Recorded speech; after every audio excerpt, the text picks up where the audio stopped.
윤석열 대통령이 탄핵 심판 관련 서류를 8일째 받고 있지 않은 가운데 헌법재판소가 서류가 송달된 것으로 간주하고 절차를 진행하겠다고 밝혔습니다.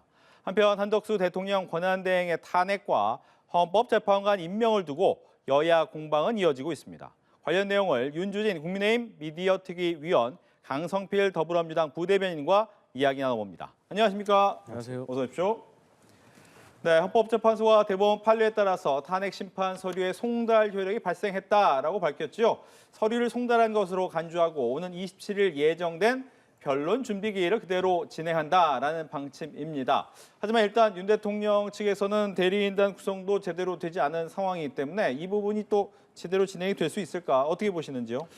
일단은 윤 대통령이 이런 식으로 서류를 받지 않음으로써 재판이 지연된다면 사실 이것은 헌법재판소 측뿐만 아니라 정치권 그리고 무엇보다도 국민들께서 상당히 답답해하실 것입니다. 왜냐하면 실제로 윤 대통령의 비상계엄 선포가 위법적인 것이었는지 빨리 판결을 받고 싶어하는 국민들의 여론이 크기 때문에 헌재가 더 이상 이렇게 서류가 송달되지 않는다는 이유만으로 재판 기일을 늦출 수는 없다 이렇게 판단한 것으로 보이고요.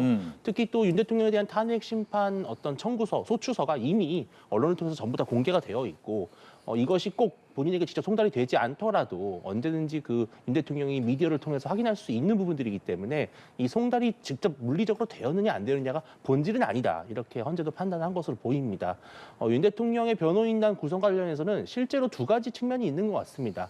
변호인단을 최대한 늦게 구성함으로써 과거에 이재명 대표도 변호인단 선임을 지연시킴으로써 재판을 늦췄다 이런 의혹을 산 적이 있는데 윤 대통령도 그런 좀 변론 전략을 쓰는 것도 있지만 또 사실 본질적으로 보면은 실제 윤 대통령이 현재 변호인단을 구성한다는 것 자체가 현실적으로 좀 어려운 부분도 있을 것입니다. 국민적 지탄을 받을 수도 있고 또 사실 어떻게 보면 이게 안전상의 문제도 있을 수 있는 것이고 또 이렇게 지금 윤 대통령이 강고하게 본인의 비상계엄 선포는 탄핵 심사, 사법 심사가 될 수 없다라고 하는 원론적인 입장을 고수하고 있어서 여기에 맞는 변호인을 구성하는 것도 현실적으로 어려울 것이다. 이런 부분도 좀 고려해야 될 것 같습니다. 예. 근데 이제 우리가 이제 민사소송법에 보면은요, 유치송달이라는 게 있습니다. 그러니까 헌법재판소의 탄핵 서류를 받느냐 안 받느냐는 민사소송법으로 우리가 또 적용을 할 수 있을 건데요. 이 유치송달이라는 것은 송달 장소에 서류를 놔두면 3일이 지났을 때는 이걸 수령한 것으로 간주한다는 것이거든요. 그렇기 때문에 헌법재판소에서는 이러한 법을 적용을 해서 어쨌든 이걸 진행한다고 보는 것 같고요. 그다음에 언론 보도를 보면 윤석열 대통령께서 헌재 탄핵 심판 서류는 수령하지 않으시면서 64번째 생일 축하 꽃바구니는 수령을 했다는 언론 보도가 있어요. 그렇기 때문에 사실 온 국민이 이런 사실을 들은다면 얼마나 분개하겠습니까? 그리고 탄핵 심판 서류라고 지금 언론에 보도가 되는데 이걸 좀 자세히 살펴보면 여기에 준비 명령서라는 게 있거든요. 이게 뭐냐면 계엄 당시에 포고령 1호 그리고 계엄 전에 국무회의록을 지금 헌법재판소에 제출하라는 거예요. 이게 이 헌법재판소에서는 상당히 중요한 부분으로 간주하고 있다는 것이거든요. 그런데 여기에 대해서 제출하지 않는다는 것은 그야말로 헌법재판소의 탄핵 심사를 본인께서는 법적, 정치적으로 맞서겠다라고 하셨으면서 책임지겠다고 하셨으면서 그러지 않는다는 거죠. 근데 과거의 사례를 보면 노무현 대통령과 박근혜 전 대통령 두 분 다 이 탄핵 심사 서류를 다 곧바로 수령을 하셨습니다. 더 중요한 거는 박근혜 전 대통령 사례를 보잖아요. 그러면 탄핵 관련해 가지고 수사에 협조하지 않은 것을 그 파면을 할 때 당시에 그 헌법재판소에서 상당히 안 좋게 봐서 그 박근혜 전 대통령에게 불리하게 판결에 적용이 된 사례가 있기 때문에 저는 대통령께서 The buck starts here라는 모든 책임은 내가 진다는 그 말을 좀 지키셨으면 좋겠다 이런 말씀 드리겠습니다. 네, 헌재에서는 이제 앞서서 이 발송 송달로 받겠다라고 얘기를 했기 때문에 아마 19일 날 이제 송달을 보냈고 20일 날 도착을 했기 때문에 20일부터 도달한 것을 본다라고 이야기를 했다는 점을 한 번 더 말씀을 드리고요. 그렇다면 이제 문제는 말씀하신 것처럼 이 받지 않는 것이 오히려 또 불리할 수도 있다라고 하는데 공수처 같은 경우에도 2차 출석 요구서를 보냈잖아요. 하지만 이거 역시도 지금 받지 않는 것으로 보입니다. 그렇다면 원래는 25일 크리스마스 날 수사를 받을 것이다라는 예상이 있었는데 그것도 좀 쉽지는 않을 것 같기도 하고요. 현실적으로는 어려울 것 같습니다. 25일 오전 10시에 원래 출석을 해달라 이렇게 요청을 했는데 윤 대통령이 현재 수치를 거부하고 있다는 것은 사실상 25일에 출석을 하지 않겠다라는 의미를 보이는 것이고요. 그렇다면 이제 물리적으로 구인을 하는 체포영장을 발부받는다든지 그런 긴급 체포의 가능성도 있겠으나 현실적으로 관저에 또 경호처 인력들이 상주하고 있지 않겠습니까? 네. 어떤 물리적 충돌까지 빚어질 경우에는 수사기관으로서도 부담이 되기 때문에 또 아무리 탄핵 소추를 받았다 할지라도 또 현직 대통령 신분이라는 점을 고려했을 때는 상당히 뭐랄까요, 강압적으로 윤 대통령을 소환한다는 거에 대해서는 좀 여론적 부담이 있을 것입니다. 그렇다면 향후에 만약에 윤 대통령이 계속해서 출석을 거부한다면 결국은 체포영장 발부를 받던지 아니면 사전 구속영장을 신청해서 법적 절차에 따라서 집행을 하지 않을까 그런 예상을 해봅니다만 만약에 이제 그렇게 됐을 경우에는 상당히 국민들로서는 볼썽사나운 그러한 일들이 또 TV를 통해서 생중계된다는 점이 좀 우려되고 있는 그런 상황입니다. 예, 25일 성탄절 주사는 쉽지 않아 보이긴 합니다. 근데 이제 윤석열 대통령의 경호 문제 때문에 청사를 좀 비우기 위해서 25일로 수사기관이 잡은 거 아니겠습니까? 그런데 문제는 이겁니다. 윤석열 대통령께서 평생을 검사로 살아오시면서 많은 피의자 참고인들에게 소환 통보를 했을 것이고 또 소환을 하라고 압박을 줬을 것인데 정작 본인이 그 입장에 있어서는 본인이 평생 법률가로서 검사로서 살아왔던 본인의 어떤 과거의 모습과는 전혀 다른 모습이기 때문에 여기에서 자기 모순이 있다는 겁니다. 그리고 이제 일반인들 같은 경우는요, 이런 소환을 2번이나 거부하고 협의 없이 그런다는 거 상상할 수도 없는 일이에요. 만약에 윤석열 대통령께서 제가 생각을 해도 현실적으로 변호인단을 선임하는데 어려움이 많이 있을 겁니다. 그렇다고 하면 본인이 대리인을 시켜서 수사 기관에다가 내가 지금 실질적으로 현실적으로 지금 어떤 고문급의 변호사는 구했지만 주니어급 실무를 해줄 변호인단을 구하기 어려워서 내가 언제까지 어떻게 하겠다 협조를 해달라고 조율을 하면 되는데 이건 무작정 이렇게 소환에 거부를 한다는 것은 상당히 무책임한 모습이고 그렇기 때문에 저는 개인적으로 윤석열 대통령께서 일부러 좀 체포당하는 모습을 국민들에게 좀 보여주면서 지지층을 좀 결집시키려고 하는 것이 아닌가 그런 생각이고요. 저는 한독수 권한대행이 어쨌든 대통령실은 군사 기밀 시설이기 때문에 기관의 장에 허가가 필요하잖아요. 근데 이제는 한독수 권한대행이 대통령실 기관의 장이기 때문에 경호처에게 협조를 지시를 해서 만약 수사기관이 체포영장을 집행을 하려고 하면 저는 물리적인 충돌은 좀 피해야 된다 이런 생각 해봅니다. 예, 말씀하신 것처럼 대통령이 지금 체포되는 모습을 보여주는 것을 고려한 거다라고 한다면 체포영장이 발부될 가능성이 높다고 보시는 거예요? 예, 보통 일반인들 같은 경우는 이미 신병 확보를 했겠지만 네. 그래도 대통령이기 때문에 저는 개인적으로 그래도 2~3차례 정도는 더 조금 시도를 해야 되지 않을까라고 생각을 하고요. 그럼에도 불구하고 이제 대통령께서 계속 이 형사재판이라든지 헌법재판소 이 자체를 지연을 시키려고 하는 그런 의도가 있는 것 같아요. 왜냐하면 아마도 헌법재판관 2분이 내년 4월 18일경에 퇴임을 하기 때문에 그런 상황이 재판이 지연돼서 만약에 그분들이 퇴임을 하게 된다면 헌법재판소로서도 상당히 대통령에 대한 파면이라든가 인용이라든가 여러 가지 결정을 내리기 어려운 상황이기 때문에 아마도 대통령으로서는 최대한 그 헌법재판소와 형사소송에 대한 재판을 좀 지연시키려고 하는 그런 의도가 있는 것으로 풀이가 됩니다. 예. 관련된 내용 뒤에서 또 한번 다루긴 할 것 같고요. 예, 민주당이 이제 한덕수 권한대행을 향해서 내일까지 내란 특검법 그리고 김건희 여사 특검법을 공포하지 않으면 안 된다. 즉시 책임을 묻겠다라고 이야기를 했습니다. 여기 왜 그런 겁니까? 일단 상설특검법은요, 지금 국회를 통과해가지고 정부에 이송된 지 13일이 지났습니다. 그런데 이번 윤석열 정부가 지난 25번의 거부권을 행사할 때마다 첫 번째 거부권 행사 이후로 여당과 야당이 협의가 되지 않았다 이렇게 말을 해왔습니다. 그런데 이번 내란과 관련된 상설특검법은 210표로 찬성표가 나와서 통과된 거예요. 쉽게 말해서 국민의힘에서도 18표가 나왔다는 거거든요. 이거는 여야가 합의한 법안인 거예요. 그리고 이거는 대통령이 거부권을 행사할 수도 없는 겁니다. 그렇기 때문에 국회에서 특별검사 추천위원회가 구성이 됐으니 여기에 빨리 추천 의뢰를 하면 되는 것인데 한덕수 권한대행이 이걸 하지 않는다는 것은 다른 속내가 있는 것이 아닌가라고 민주당은 풀이할 수밖에 없고 어쨌든 간에 이 한덕수 국무총리가 이 계엄과 관련해 가지고 현재 피의자 신분이면서도 자유로울 수가 없습니다. 왜냐하면 이 계엄은요, 잘못됐나 잘못되지 않았나를 판가름하는 것 중에 하나가 계엄 전에 국무회의에 대한 어떤 요건에 대한 어떤 분석도 있어야 되는 거거든요. 그런데 지금 국무회의 당시 계엄 전에 있었던 국무회의의 회의록이 없다는 거 아니겠습니까? 그러면 국무회의를 주재하는 국무총리가 회의록 작성도 할 수 없는 상황에서 국무회의를 열었다?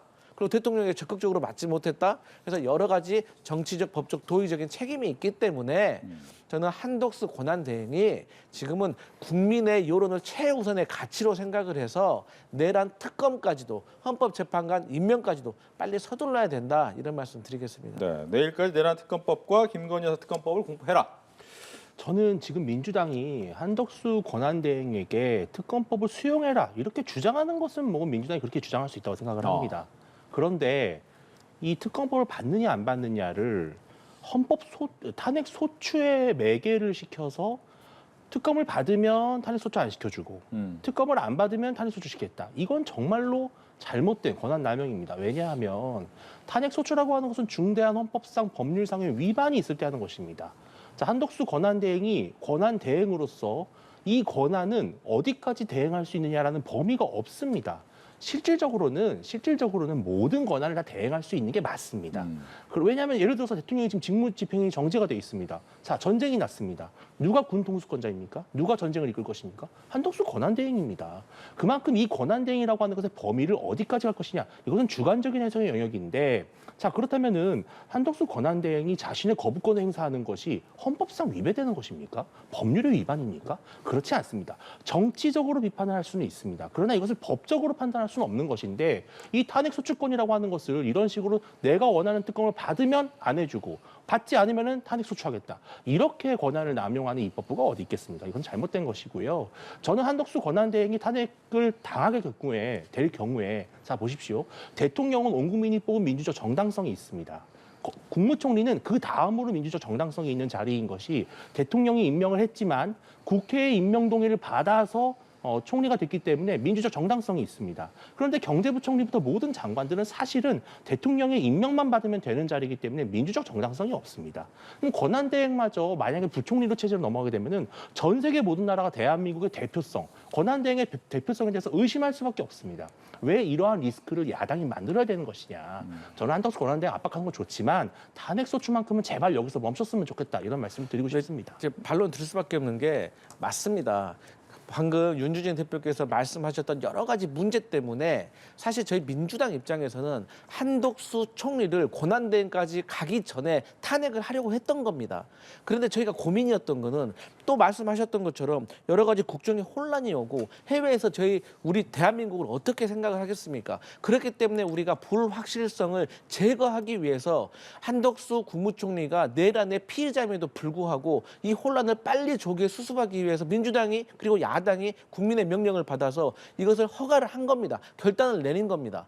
그런데 그럼 한덕수 권한대행이 이러한 국민들의 마음을 헤아려 가지고 모든 걸 거기에 국민의 여론에 맞춰서 해야 되는데 지금 하는 행위를 보면 전혀 그렇지가 않다고 느끼고 있기 때문에 저희 민주당으로서는 탄핵을 고민할 수밖에 없는 입장이라는 점을 말씀드리고 싶습니다. 예, 그 부분에 있어서 이렇게 돼요. 그러면 권한대행의 권한은 어디까지로 봐야 되느냐. 즉 말씀하신 걸 보면 대통령의 권한 부분을 충분히 할 수 있으니까 대통령의 권한대행이다. 하지만 만약 탄핵을 하면 국무총리로서 탄핵을 하겠다. 이건 또 논리적으로 앞뒤가 안 맞는 거 아니냐. 이런 또 주장이 나올 수 있잖아요. 그런데 저희 민주당이 생각을 했을 때는 이게 고민스러운 문제가 아니고 상당히 명쾌하다고 생각을 해요. 왜냐하면 한덕수 국무총리가 국무총리였기 때문에 권한대행이 될 수 있었던 거거든요. 그리고 저희 민주당은 지금 권한대행이던 시절에 대해서 권한대행의 행위에 대해서 탄핵을 하고자 하는 게 아니라 국무총리 시절의 행위에 대해서 탄핵을 하려는 거예요. 그게 제가 앞서서 말씀드렸듯이 첫 번째로 그 계엄 전 있었던 국무회의에 있어서 절차적 미비가 있었음에도 불구하고 국무회의를 진행을 했다는 점, 그리고 대통령에게 이 비상계엄과 관련해 가지고 적극 적극적으로 반대를 했거나 그게 할 수가 없었거나 능력이 없었거나 상황이 여의치 않았다면 나중에라도 폭로를 하고 국민들께 보고를 했었어야 되는데 이런 걸 하지 않았다는 것이 소극적이라는 것입니다. 그렇기 때문에 민주당은 국회에서 한덕수 국무총리 탄핵 소추안을 발의하는 것이고 그렇기 때문에 151명의 찬성만 있으면 통과되는 겁니다. 만약에 이게 안 된다고 하면 헌법재판소에서 판단을 해가지고 안 된다. 이건 200석 이상의 찬성이 필요하다. 혹은 151석이면 충분하다. 헌법재판소에서 가름을 해줄 것이라 그렇게 생각합니다. 국무총리의 직무를 들어서 탄핵 소추를 한다. 모순입니다. 왜냐하면 그렇다면 특검을 받든 말든 당연히 탄핵 소추를 해야지요. 특검을 받으면 탄핵 소추 안 해줄게. 이 말은 무엇이겠습니까?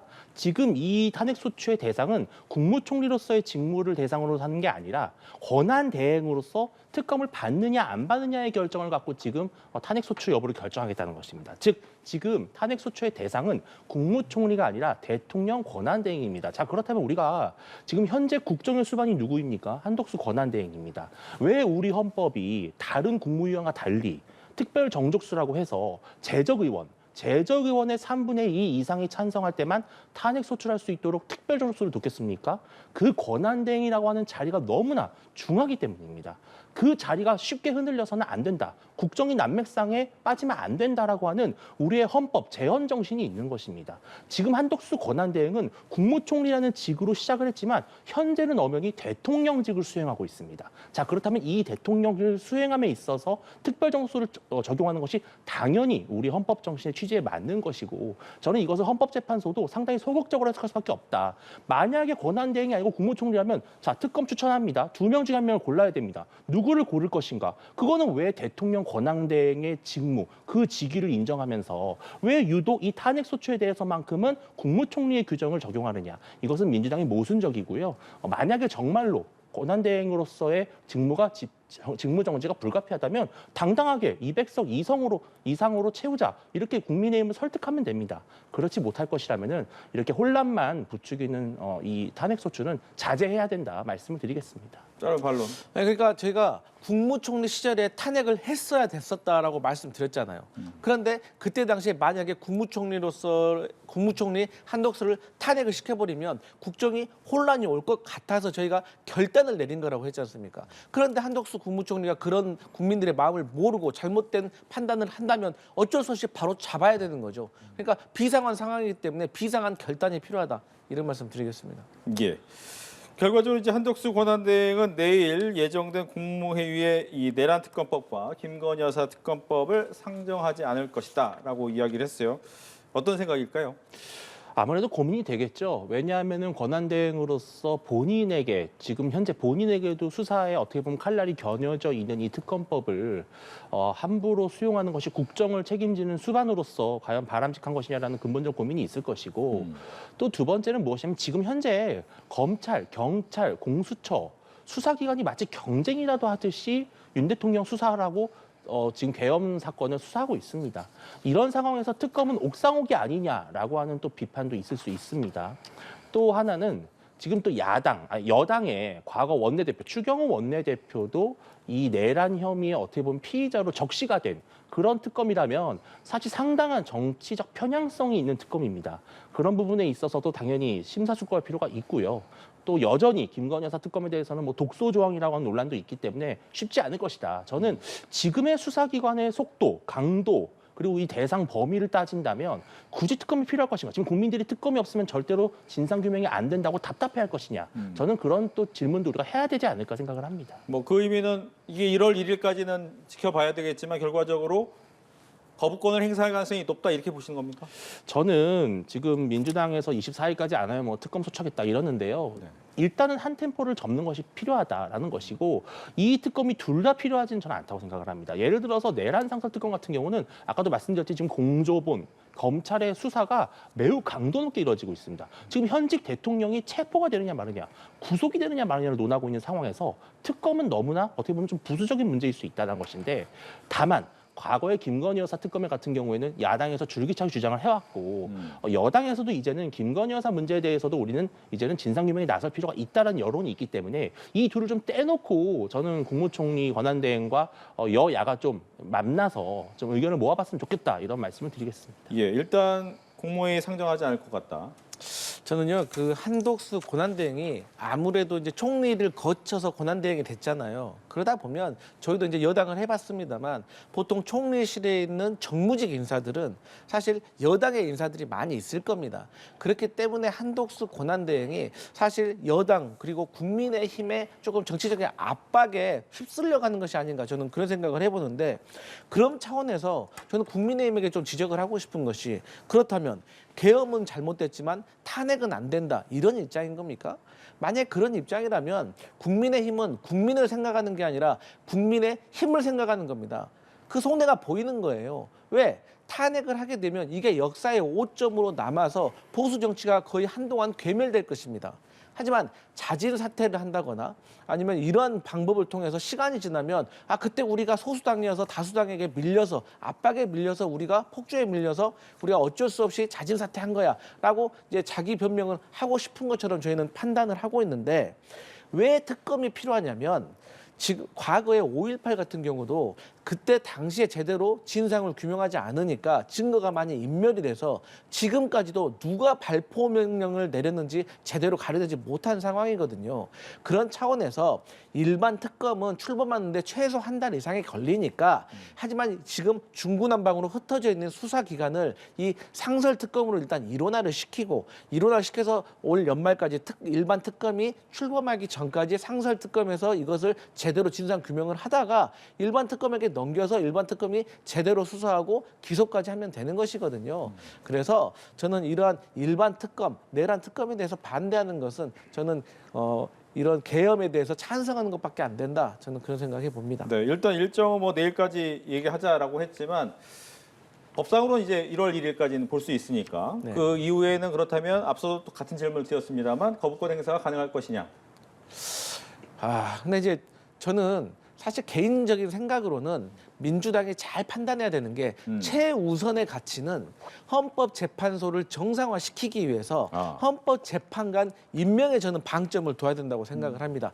그 다음에 후순위가 일반 특검이고 그 다음 후순위가 저는 김건희 여사 특검이라고 생각을 합니다.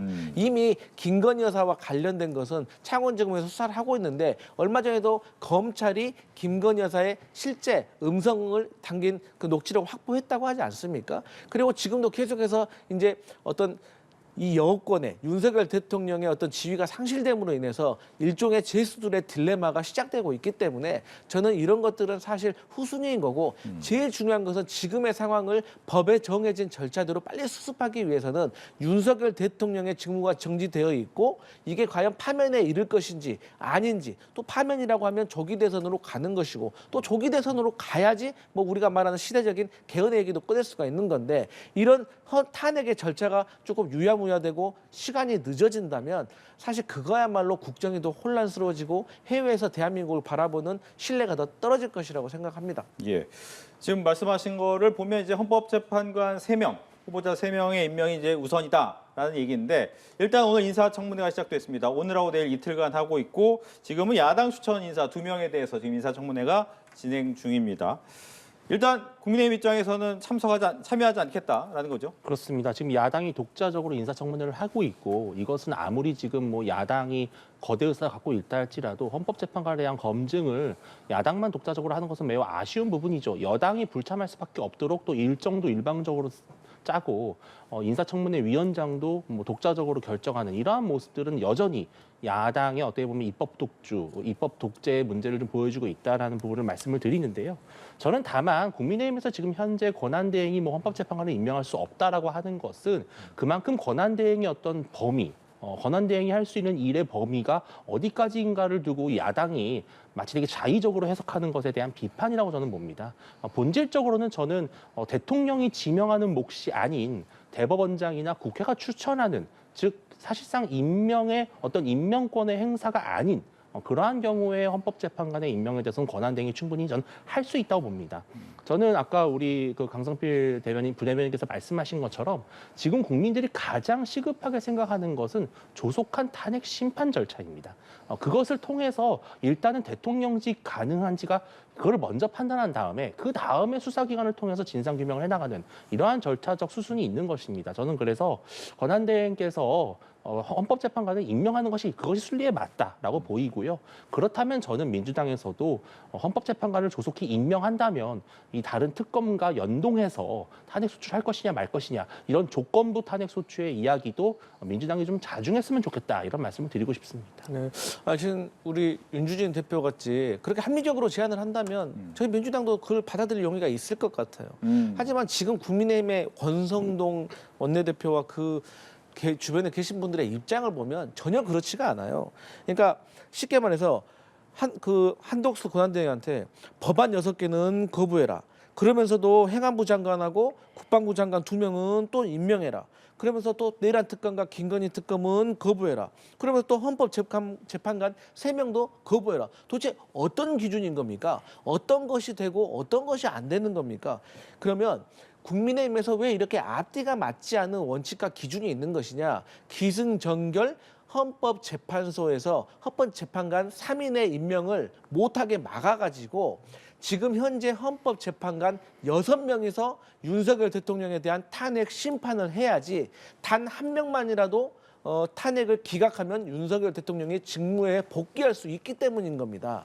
그렇기 때문에 저희 민주당과 많은 국민들은 사실 상식적이고 정말 제대로 된 헌법재판관이라면 지금 현재 6명 체제에서도 반드시 윤석열 대통령에게 파면을 선고할 거라고 생각을 하지만 또 어떤 일이 벌어질지 모르기 때문에 또 이 재판의 심사 절차의 정당성을 확보하기 위해서 이 3명을 임명해야 된다는 건데 국민의힘은 어떻게든 4월 18일까지 그 탄핵 심판의 지연을 통해 가지고 본인들이 윤석열 대통령을 좀 직무에 복귀시키려고 하는 것이 아닌가 그렇게 의심이 되는 상황입니다. 알겠습니다. 이 와중에 이제 26일부터 여야정 협의체 첫 회의를 열기로 합의를 했습니다. 처음에 뭐 당대표급이냐 아니면 원내대표급이냐 이 참여 주체로 논란이 되다가 첫 회의만 대표가 하고 그다음부터는 원내대표가 하는 것으로 좀 바꾸긴 했는데 문제는 현재 이 협치 상황은 아닌 상황에서 과연 여야정 협의체는 제대로 잘 굴러갈 것이냐 이거 듣고 싶습니다. 일단은 특검이라든지 뭐 이런 뭐 국무위원 탄핵 소추 같이 아주 중차대한 그러한 정치 현안에 대해서는 사실 이 협의체가 어떤 의견을 도출하기가 매우 어려울 것입니다. 그렇기 때문에 경론만 벌이다 결국은 끝나는 그런 빈손 회의가 될 수 있는 상황이기 때문에 제가 봤을 때는 이 협의체는 철저하게 좀 비정쟁적인 그런 이슈들이 있지 않습니까? 그래서 민생법안 처리라든지 또 내년도 예산안에 조속한 어떤 집행 그리고 지금 현재 예산안 삭감 과정에서 반영되지 못했던 예산에 대한 추경 여부 이러한 것들에 대해서 좀 더 방점을 두고 이 협의체는 앞으로 일하는 국회, 일하는 정부를 만들기 위한 협의체가 되지 않을까 생각을 합니다만 그럼에도 불구하고 아까 말씀하신 것처럼 헌법재판관 임명과 특검 탄핵 그리고 앞으로 혹시나 있을 조기 대선 이러한 여러 가지 정치적 일정에 대해서도 어느 정도 각자가 좀 격앙된 마음을 누그러뜨리고 조금이나마 합리적인 절충안을 찾을 수 있는 장이 됐으면 좋겠다 이런 말씀도 드리겠습니다. 네. 지금 뭐 들어 속보하면서 같이 전화드릴게요. 지금 윤 대통령 측에서 나왔습니다. 어떤 얘기가 나왔냐면 오늘 헌법재판소에서 송달된 것으로 보겠다라고 얘기하면서 이제 발송 송달 얘기하고 여기에 대해서 이제 27일부터 절차가 시작된다라고 얘기를 했더니 그리고 또 국수본에서는 25일부터 성탄절 수사하겠다라고 얘기를 했는데 포인트는 대통령 측에서는 우리는 탄핵 심판 절차에 조금 더 치중하겠다. 즉 이 의미는 아마 성탄절 수사보다는 헌법재판소와 관련된 일에 조금 더 열심히 준비할 것 같다라는 부분이 듭니다. 여기에 대한 얘기를 또 각각 들을게요. 그렇습니다. 아까도 말씀을 드렸지만 지금 대통령의 직을 유지하느냐 마느냐가 사실 제일 중요한 것입니다. 개인 윤석열을 처벌하느냐 뭐 재판을 하느냐 이것은 앞으로도 얼마든지 있을 수 있는 일이지만 지금 당장 대통령직이 수행이 가능한 것이냐 여부가 제일 중요하고 이 국정을 어떻게 권한대행 체제로 계속 갈 것이냐 아니면 다시 윤석열 정부로 회귀하느냐 이것을 국민들이 가장 궁금해하고 있는 부분이거든요. 그렇기 때문에 빨리 탄핵 심판이 이루어지는 것이 좋고 탄핵 심판 결과가 결국은 그 다음에 있을 여러 가지 사법 처리에 있어서 하나의 기준점이 될 것입니다. 저는 그렇기 때문에 윤 대통령이 저라는 생각하고 있다면 다행이라고 생각하고 그렇다면 더더욱 탄핵 심판 절차에 적극적으로 임했으면 좋겠다 말씀을 드리겠습니다. 네. 좀 우려스러운 상황입니다. 뭐 사실 과거 사례를 보면 박근혜 전 대통령 사례를 우리가 많이 보잖아요. 그때도 보면 탄핵이 인용되고 나서 그 이후에 형사 재판도 계속해서 진행이 됐었기 때문에 사실 뭐 절차상으로는 문제가 없고 또 사실 탄핵 심판이 더 중요한 것은 사실입니다. 하지만 그럼에도 불구하고 진실 규명을 게을리할 수는 없는 거거든요. 그런데 윤석열 대통령께서 이미 배보윤 변호사라고 헌법재판소에서 23년간 근무했던 헌법재판소 기조실장도 하고 헌법연구관까지 하셨던 분을 이렇게 선임을 이미 했다고 들었습니다. 그렇기 때문에 이 형사소송법상 이 헌법재판소에서도 변론 기일에는 양측이 둘 다 참석을 해야 되는 것이 있거든요. 그렇기 때문에 어쨌든 이 변론 기일에 27일에 있을 변론 기일에는 참석을 하는 것으로 저는 느껴져서 그건 다행이라고 생각하는데 그럼에도 불구하고 형사소송과 관련된 일반 특검 이러한 절차도 저는 게을리하지 않고 계속 진행되어야 한다 이렇게 생각합니다. 네, 지금 변론 준비기일이 이제 27일로 나와 있습니다. 그대로 진행되겠다라는 얘기고 그 다음부터는 이제 소환과 변론, 재판 절차가 진행이 되는데 박근혜 대통령 같은 경우에는 2달 정도 걸렸던 것으로 기억이 하고 있기 때문에 아마 어느 정도 시간이 걸릴지는 좀 더 지켜봐야 되겠지만 일단 헌법재판소의 시간은 돌아가기 시작했다라고 보시면 될 것 같고요. 이제 앞서서 저희가 얘기하다 말았던 것이 여야정 협의체가 잘 될 것이냐라는 부분에 민주당 쪽 입장을 듣겠습니다. 저는 개인적으로 지금 코스피가 16년 만에 6개월 연속 하락했습니다. 그리고 환율이 15년 만에 최고치를 지금 기록하고 있거든요. 그만큼 경제와 민생이 어렵다는 얘기입니다. 그렇기 때문에 저는 일단 이 협의체에서는 정치적인 문제는 좀 접어두고 이런 첫 번째로 경제 민생 그리고 우리가 트럼프 2기를 우리나라만 현재 지금 제대로 준비를 하지 못하고 다른 나라는 해외 정상부터 나서서 준비를 하고 있거든요. 그래서 이런 외교 문제 그리고 마지막으로 어쨌든 국방장관이 공석이라는 이 상황에서 북한이 도발할 수 있기 때문에 이런 안보 문제에 있어서 저희가 국정안전협의체를 통해서 조금 안정을 하고 또 이제 정치와 관련된 것은 또 정식 안건보다는 물 밑에서 조금 얘기를 하는 것이 어떨까. 자칫 잘못하다 이 판이 깨질 수가 있기 때문입니다. 알겠습니다. 그런데 이제 오늘 국회에서는 또 한 가지 이제 쟁점이 되는 부분이 있었습니다. 선관위가 현수막에 대해서 이제 어떤 건 허용하고 어떤 건 허용하지 않는 것은 이제 선관위에서 하는 일이긴 합니다만 이게 좀 편파적이지 않냐라는 것이 국민의힘 입장이에요. 선관위의 이런 편파적이고 자의적이고 또 오해를 불러일으킬 수밖에 없는 그런 해석들은 그동안에도 논란이 많이 되어 있었습니다. 과거에 문재인 정부 당시에 야당의 어떤 의원이 캠프에서 민생 파탄이라는 말을 썼다는 이유만으로 이 민생 파탄은 문재인 정부를 지칭하는 것 아니냐 이런 식의 무리한 해석을 해서 한 번 또 큰 국민적 반발을 산 적이 있거든요. 저는 이번 조치가 상당히 아쉬운 것이 자 국민의힘 의원에 대해서는 내란 공범으로 적시를 했습니다. 이것은 되는데 단순히 이재명은 안 된다라는 표현은 선거법 위반이라는 것입니다. 이재명은 안 된다라는 건 이 안 된다라는 것이 사실은 아주 광범위한 의미를 담고 있습니다. 뭐 앞으로 대통령이 되어서 안 된다는 것도 있지만 우리가 정치인 이재명에 대해서는 비토할 수밖에 없다. 이런 의미도 있죠. 그런데 지금 조기 대선이 있을 수도 있기 때문에 이 선관위가 이것은 선거에 관련이 있는 것이다. 자, 그렇다면은 앞으로 3년 뒤에 있을 국회의원 선거에 이 국민의힘 의원에 대해서 내란 공범이라고 지칭한 것은 영향을 안 미치겠습니까? 저는 선관위가 이러한 해석을 하는 것 자체가 과도하게 지금 이재명 대표와 민주당이 눈치를 보는 것이다. 이런 비판을 받을 수밖에 없고 또 이번에 어떤 계엄군들이 선관위를 찾아갔다. 이러한 문제 때문에 어떤 예를 들어서 감정적인 반발 차원에서 국민의힘에 불리한 결정을 내린 게 아니냐. 다만 보류 결정이 됐다고 합니다. 네. 이 결정에 대해서는 상당히 다행이라고 생각을 하고 앞으로도 선관위가 최대한 좀 중립성을 좀 신경 썼으면 좋겠다 제안을 드리고 싶네요. 예, 선관위 사무총장이 이제 재검토하겠다, 일단은 보류하겠다라고 했기 때문에 오늘 이제 오후에 회의하는 걸 보고 그 결론은 또 나올 것 같긴 하는데 아무튼 이런 주장에 대해서 이야기를 듣겠습니다. 먼저 이 문제가 됐던 최초의 현수막은 조국 혁신당에서 걸었습니다. 그러니까 조국 혁신당과 국민의힘 전연욱 의원과의 문제인데 왜 갑자기 여기서 이재명 대표는 안 된다라는 말이 나온 건지 국민의힘이 너무나도 이재명 대표에 대한 공포감이 심한 것이 아닌가라는 생각이 들고요. 어쨌든 간에 선관위 사무총장은요. 윤석열 대통령의 대학 동기입니다. 이분을 윤석열 대통령께서 임명하신 거예요. 그런데 여당에서 임명한 선관위 사무총장이 딱 버티고 있는데 이게 왜 야당에게 유리한 판결을 내린다고만 하는 건지 이게 또 자기 모순인 것 같아요. 또 부정선거도 그렇습니다. 아니 국민의힘이 여당일 때나 야당일 때나 항상 선관위는 부정선거를 해가지고 항상 민주당에게 유리하게 해줍니까?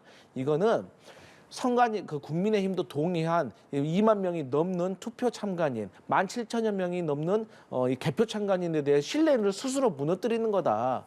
그래서 저는 국민의힘에서 이 선관위와 관련된 부정선거 의혹, 편파적인 뭐 이런 지적에 대해서는 조금 신중해야 될 필요가 있다. 이런 말씀 드리겠습니다. 네. 오늘 나온 정당 지지도로 넘어가 보도록 하겠습니다. 리얼미터가 에너지경제신문을 의뢰해서 지난 19일부터 20일까지 전국 18살 이상의 유권자 1,001명을 대상으로 조사한 내용이고요. 자세한 내용은 중앙선거여론조사심의위원회 홈페이지에 있습니다. 이제 정당별 지지도 격차가 나왔는데 여전히 20%대이긴 하지만 지난주가 이제 최대치였던 걸로 이 조사에서 나옵니다. 26.7% 포인트였는데 20.6% 포인트로 줄었다라는 부분입니다. 이 부분을 좀 어떻게 보고 있는지 이야기 듣습니다. 이재명 대표 리스크가 상당히 견고하게 작동하고 있다라고 봐야 될 것 같습니다. 이런 지금 현직 대통령이 탄핵 소추가 되고 또 여당이 지금 비대위원장 인선 갖고도 난항을 겪고 있는 상황에서도 야당의 지지율이 물론 상승을 했습니다만 중도층을 넘어서 보수층까지 흡수하지는 못하고 있다는 것은 그만큼 과거에 또 이 이재명 대표에 대한 공직선거법 선고라든지 최근에 이화영 부지사에 대한 2심 또 중형 선고 이러한 것들을 봤을 때 여전히 이재명 대표는 믿을 수 없다. 여전히 국가 지도자로서 보기 어렵다라는 판단이 많은 국민들에게 있는 것으로 보이고요. 또 지금 최근에 한덕수 권한대행 체제 들어서면서 민주당의 탄핵, 특검 너무나 많은 것들을 남용하고 있는 모습을 보면서 마치 이 상황을 즐기고 있는 것 같은 그러한 의심을 줄 수가 있거든요. 저는 국민들이 이런 것들을 다 간파하고 있다고 생각을 합니다. 보수층 결집도 분명히 있을 것이고 앞으로 저는 오히려 시간이 갈수록 지금과 같이 민주당이 너무 무소불위의 권한을 행사한다면 더더욱 민주당에 대해서 싸늘한 여론이 많아질 것이다. 이렇게 말씀을 드리겠습니다. 저는 이제 우리 여론 조사하게 보면 정치적 올바른 현상이라는 게 있습니다. 그러니까 자기 진영에 이 수치스러운 일이나 큰 어떤 부정적인 이슈가 생기면 이 전화 면접을 할 때는 이게 어떤 정치적 올바른 현상 때문에 제대로 답변을 못 한다는 거죠. 그래서 더 이 지지율이 떨어지는 겁니다.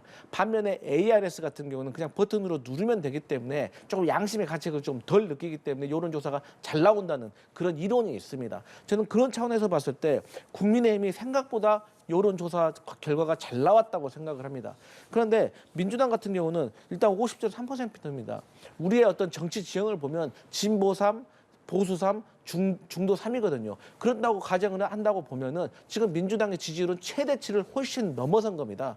막상 조기 대선이 일어난다면 이 중도층의 3도 결국에는 민주당을 지지를 할 것으로 저는 믿고 있기 때문에 어쨌든 그리고 또 추가적으로 이 충격적이고 부정적인 뉴스가 계속 쏟아질수록 좀 여당의 지지율은 더 떨어질 것이다. 그렇게 보고 있습니다. 네, 시간이 얼마 없기 때문에 짧게 국민의힘 입장에서 지금 비대위원장 인선이 제일 힘든 상황인데 결정됩니까? 투톱으로 아니면 원톱입니까? 제 생각에는 권성동 원내대표가 겸직하는 것은 아무래도 좀 무리가 있을 것으로 보이고요. 결국에는 비상대책위원장은 따로 좀 경험이 많은 그런 중진이나 외부 인사로 가는 것이 순리가 아닌가 생각을 합니다. 네, 어떻게 생각하십니까? 저는 이제 내부에서 뽑는 것보다 어쨌든 과거에 뭐 예를 들어 김무성 대표 같이 조금 그립과 카리스마가 있는 분이 어쨌든 친한과 반한이라는 지금 당내 갈등을 한 번에 좀 잠재우면서 동시에 좀 국민들께 사과하고 당 보수 정치의 어떤 혁신을 좀 해낼 수 있는 그런 분이 왔으면 좋겠다 이런 생각해 봅니다. 알겠습니다. 이렇게 해서 정치권 이슈 두 분과 함께 이야기 나눠봤습니다. 오늘 얘기 잘 들었습니다.